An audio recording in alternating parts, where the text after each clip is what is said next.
Think and Grow Rich. 10 Lessons that will change how you think about success and wealth. Lesson 1. The secret, the idea behind everything. Hill opens his book with a promise and a puzzle. He says that somewhere within its pages, a secret is hidden, and that this secret will reveal itself to the reader who is truly ready to receive it. He deliberately never states it plainly in any single sentence, which has frustrated critics and fascinated readers for nearly a century. But reading the whole book carefully makes the secret unmistakable. Whatever the mind can conceive and believe, it can achieve. Not as a motivational poster slogan, but as a practical operating principle. Hill's 20 years of research consistently showed that every person he studied who built significant wealth had first built a detailed, emotionally charged mental picture of that wealth before it existed in reality. The physical result, in every case he examined, came after the mental one. This isn't mysticism, even if Hill occasionally frames it that way. The practical mechanism is straightforward. A person who holds a clear, specific goal in their mind constantly begins to notice opportunities related to that goal that they would have previously ignored. They ask different questions. They make different decisions. They persist through obstacles that would have stopped someone with a vaguer, weaker intention. The mind, focused with real intensity on a specific outcome, starts functioning like a search engine pointed at a specific result, and it filters the noise of daily life in ways that a diffuse, unfocused mind simply cannot. Hill's secret isn't magic. It's the foundation of everything that follows. Decide what you want with absolute clarity, believe it is achievable with absolute conviction, and then apply every other principle in this book to make it real. Lesson 2. Desire, the starting point of all achievement. The first of Hill's 13 principles is desire, and he is immediately careful to distinguish what he means from what most people assume. He doesn't mean wishing. He doesn't mean hoping. He doesn't even mean wanting, in the casual everyday sense of the word. He means an obsession, a burning, consuming fixation on a specific outcome so intense that it reshapes how you spend every hour and drives you through every obstacle with a force that patience alone cannot generate. He illustrates this with the story of Edwin Barnes, a young man who had nothing except a burning desire to become the business partner of Thomas Edison, one of the greatest inventors in history. Barnes had no connections to Edison, no technical skills, no money. He literally rode into New Jersey on a freight train because he couldn't afford the ticket. When he walked into Edison's laboratory and announced his intention, the staff found him almost comical. Edison didn't. He saw something in the young man's eyes that he recognized, the look of someone who wasn't going to leave until they got what they came for. Barnes spent years doing small, unglamorous jobs around Edison's operation. Eventually Edison invented a dictating machine that his own sales team couldn't sell. Barnes saw it as his moment and proposed to take it on. He sold it so successfully that Edison gave him the exclusive contract to distribute it across the country. Barnes became exactly what he had announced he would become, Edison's business partner, starting with nothing except the intensity of what he wanted. Hill's lesson is that desire of this quality isn't something you either have or don't. It's something you cultivate deliberately by defining exactly what you want, setting a specific deadline, deciding what you're prepared to give in exchange for it, and then reading that commitment to yourself aloud every morning and every night until it stops feeling like a goal and starts feeling like an inevitability. Lesson 3. Faith, believing before you have proof. Faith, as Hill defines it, is not religious belief. It is the complete, unshakable conviction that what you desire is already yours in the form of a mental picture, and that this conviction will eventually translate into physical reality if sustained long enough and acted upon consistently enough. He frames it as a state of mind that can be induced deliberately, like a mental muscle that strengthens with practice. The mechanism he describes is this. When you mix faith with a thought, that thought is picked up by the subconscious mind and transmitted into action with a force that doubt or fear cannot match. A person who genuinely believes they will succeed makes different daily choices, takes different risks, and persists through different setbacks than a person who hopes they might succeed if everything goes well. The belief shapes the behavior, and the behavior shapes the outcome. He tells the story of a woman named Henley, who faced a devastating medical diagnosis and refused to accept it as final. Her doctors expected her to deteriorate. Instead, against all medical expectation, she recovered, a recovery her doctors could not fully explain. Hill doesn't cite this as supernatural. He frames it as evidence that the body responds to what the mind insists upon with complete conviction. Whether you accept that framing literally or as a metaphor for how intense belief drives extraordinary effort, his underlying point is consistent across every case he studied. The people who achieve things others consider impossible almost universally report that they believed in the outcome before they had any evidence for it. Cultivating faith, in his framework, requires feeding the mind with positive, affirming inputs, choosing the thoughts you allow to dominate your mental environment as deliberately as you choose the food you put in your body, because both determine what you become capable of over time. Lesson 4. Autosuggestion. Programming your mind deliberately. Autosuggestion is the method Hill prescribes for bridging the gap between a desire you consciously hold and a belief that the subconscious mind acts upon automatically. The subconscious, he argues, doesn't respond to passive wishes or occasional reminders. It responds to repetition, emotion, and specificity. If you want it to work for you rather than against you, you have to deliberately and consistently feed it the exact thoughts you want it to act on. His practical prescription is specific. Write down exactly what you want, the precise amount of money if that's your goal, the exact date by which you intend to have it, and exactly what you intend to give in exchange for it. Then read the statement aloud twice a day, once before sleeping and once upon waking, and while reading it, feel the emotions associated with already having what you want, not hoping for it someday, but experiencing it now in your imagination as fully and viscerally as you can manage. The reason this works, in Hill's framework, is that the subconscious mind cannot distinguish between a vividly imagined experience and a real one at the level where it generates motivation and shapes behavior. Athletes and performers have been using variations of this principle for decades through visualization. Hill's contribution is the specific application to financial and professional goals, delivered with a consistency and emotional intensity that makes it something your subconscious mind can eventually act upon without requiring conscious direction for every individual choice. The subconscious works around the clock. Autosuggestion is how you give it its instructions. Lesson 5. Specialized knowledge. Why education doesn't make people rich. Henry Ford had very little formal education. He left school early, never attended university, and by the standards of the academic world, was not a particularly learned man. Yet he built one of the most valuable companies in history and died extraordinarily wealthy. Critics who knew this often tried to use it against him. During a lawsuit, opposing lawyers questioned him on the stand, trying to expose his ignorance of basic history and general knowledge.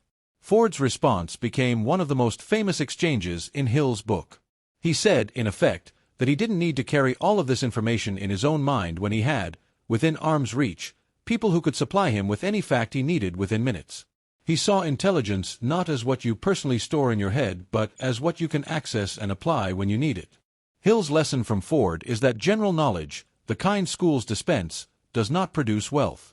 Wealth comes from organized, applied, specialized knowledge, knowing something deeply useful and then using it, or surrounding yourself with people who collectively know what you don't. The most valuable question in this framework isn't, what do you know, but, what can you do with what you know, and whose knowledge can you combine with yours to produce something neither of you could build alone. This is why Hill argues that a formal education, without a plan for how to apply what it teaches to a specific goal, produces educated people who remain financially average their entire lives. Lesson 6. Imagination, the workshop where wealth is created. Hill divides imagination into two types, and the distinction matters more than it first appears. The first type is synthetic imagination, which takes existing ideas, concepts, and experiences and rearranges them into new combinations. Almost everything most people create uses this type. The second type is creative imagination, which operates when the conscious mind is working at high frequency, typically under intense desire or faith, and produces genuinely new ideas that seem to arrive from outside conscious reasoning entirely. Most people use only the first type because they never push their desire or belief hard enough to activate the second. Hill argues that the greatest fortunes and innovations in history were almost always born from creative imagination, from a moment of sudden clarity that arrived not after patient logical analysis, but after a long period of intense focus, faith, and burning desire created the mental conditions for it. The practical implication is that imagination is not a passive gift some people are born with more of. It is an active faculty that strengthens with deliberate use and with the cultivation of the other principles that precede it in the book. A person of average creative ability who burns with genuine desire and operates with deep faith begins to access levels of imagination they never knew they had, because those mental conditions open doors in the mind that routine thinking, driven by fear and doubt, permanently keeps closed. Every plan to build wealth starts in someone's imagination before it exists anywhere else in the world. Lesson 7. Organized Planning and Decision. Why Plans Fail. Hill is direct about something most self-help books avoid. Almost every plan fails the first time. And the second. Sometimes the fifth. The difference between people who eventually succeed and people who permanently fail isn't the quality of their first plan. It's whether they treat a failed plan as a temporary setback requiring revision or as permanent evidence that the goal was unrealistic.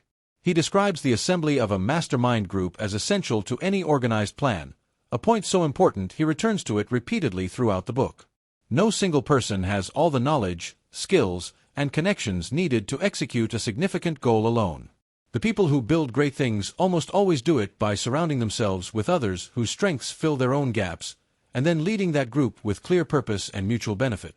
On decision, Hill found one of the most consistent patterns across every wealthy person he studied. They made decisions quickly and changed them slowly. Poor performers made decisions slowly and changed them quickly, reversing course the moment any resistance appeared. The ability to make a firm decision and commit to it long enough to see whether it was right, rather than abandoning it the moment it became uncomfortable, is one of the most reliable markers Hill found separating the people who eventually accumulated wealth from the people who spent their lives talking about what they were going to do once conditions improved. Lesson 8. Persistence, the quality that decides everything. Hill says this flatly in one of the most quoted lines in the book. Lack of persistence is one of the major causes of failure. Not lack of talent. Not lack of opportunity.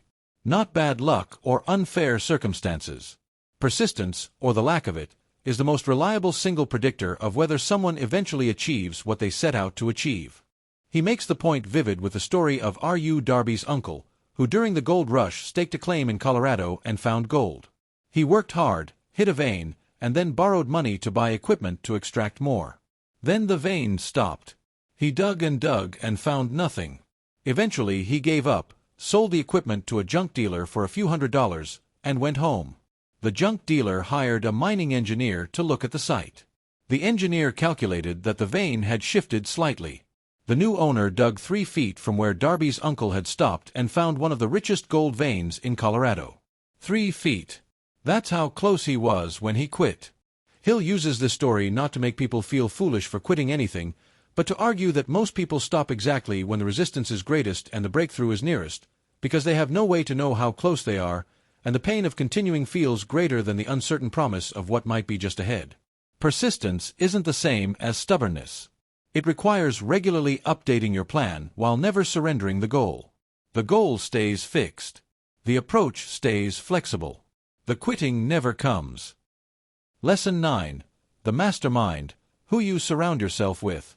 Hill defines the mastermind as a coordination of knowledge and effort between 2 or more people working toward a definite purpose in a spirit of harmony.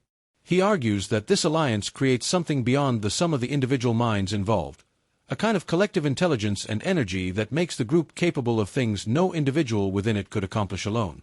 He points to every major fortune he studied and finds the same pattern. Behind every person credited with building it was a network of carefully chosen relationships that contributed specific knowledge, skills, credibility, and resources that the individual at the center didn't personally possess.